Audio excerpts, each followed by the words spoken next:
Hi, this is Jeff Blowett, technical agronomist for Cooperative Farmers Elevator, and on this week's Field Friday segment, I thought we'd talk about something that we kind of all like talking about during the year. How far along is our crop? How does it compare to normal? And it's probably more of a conversation piece even this year for the length of spread that we had in our planting window with all the weather issues we had.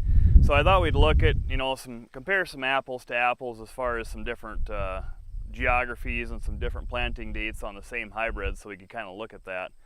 So in general, the western side of our territory, the Lyon County area, Sioux County area, probably had a little bit better earlier planting window. We still had a lot of spread in the planting dates, but I just kind of picked kind of an arbitrary good start date where a lot of guys got started using May 7th. We had some planted in April a little bit, but not a lot. And as a comparative comparison, I thought I'd use maybe over in Dickinson County, generally more snow late. We got started later and that planting window lasted longer, so I grabbed some weather data for May 25 to compare for that geography. It goes up into the Worthington area. Southern Minnesota also had some of the same weather issues. And I know there was some corn planted earlier and there was some corn planted up into the 1st of June over there the first time. So I thought we'd compare those on the same hybrid and just see what we have. So first off, if we look at the weather data, I've got some charts here. So what does the growing degree units look like for those two geographies? So if we look at this first chart is the earlier planting date, May 7th. You've got basically a field near Dune I grabbed just for the geography. There's a nice website here. I'll have the website address at the end, but it's just kind of, you can grab any geography. It'll pull weather data off the internet to kind of give you an estimate of growing degree units and how far along the crop might be based on planting date. And you can punch in the growing degree units that would be forecast to be black layered and even silking for a specific hybrid. But this first one will show you, the planting date of May 7.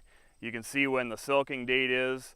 That's the red line, and then the purple line that's arced in through here is kind of the average, the 30-year average. So you can see the line that goes up and starts about today's date is dotted from then on, and it's surrounded by a gray bar. That's where we are today this year.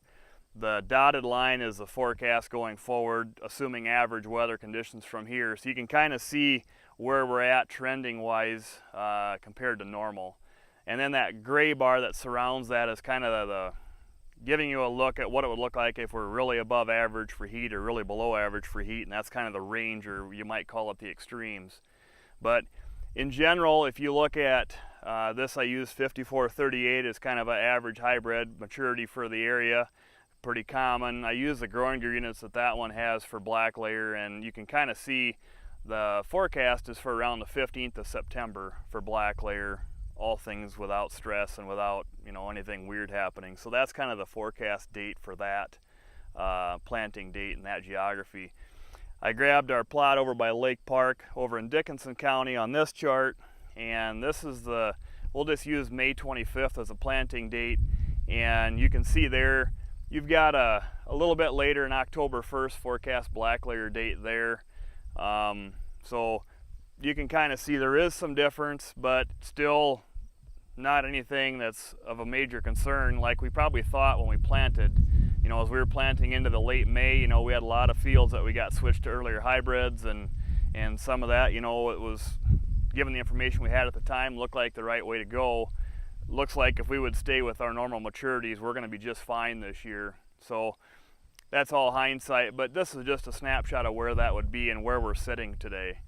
So I've got what those ears look like also. So I grabbed ears out of the field here and at the other farm.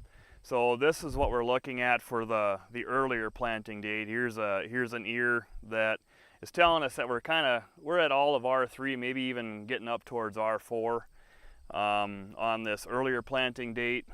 And the ears look like they're doing decent. We're in the neighborhood of where we should be for all things considered as far as growth. We've had, obviously adequate rains and things to keep it moving. We look at the second ear set. This is the later planting date. Obviously it's behind, but it was probably planted, 18 days later. I would say stage-wise, if you look what the the book says, the quote-unquote book, it's about 10 days behind the development. It's not uncommon to have not as many days behind in development as you are days late planting. That's not uncommon. But so it kind of tells you that we really, with all our warm nights, we had, that was okay. Our overnight lows kind of sped us along really well, got us ahead of average, and that's kind of what we needed to kind of make it so we don't have all this wet corn in the fall. We'll still have some moisture in the fall possibly, but it won't be anything like we probably thought we might have to deal with. So I guess I just thought I'd bring that to the, to the visual side so we could see what things look like in the field. Maybe some of you guys have been out in the field. I think silage time is going to be ahead of average, ahead of normal, even with some of the later planting dates. So just kind of be aware of what's going on out in your fields, and don't let it catch you by surprise, because things did progress quite well this summer. And a quick note I'd like to bring to your attention. We talked earlier in a field Friday about the aphids. This later planted field, there's definitely aphids have moved in here. This picture will show that. So just be aware that they're out there, and we got to make sure that they don't bother us too much here going down to the finish.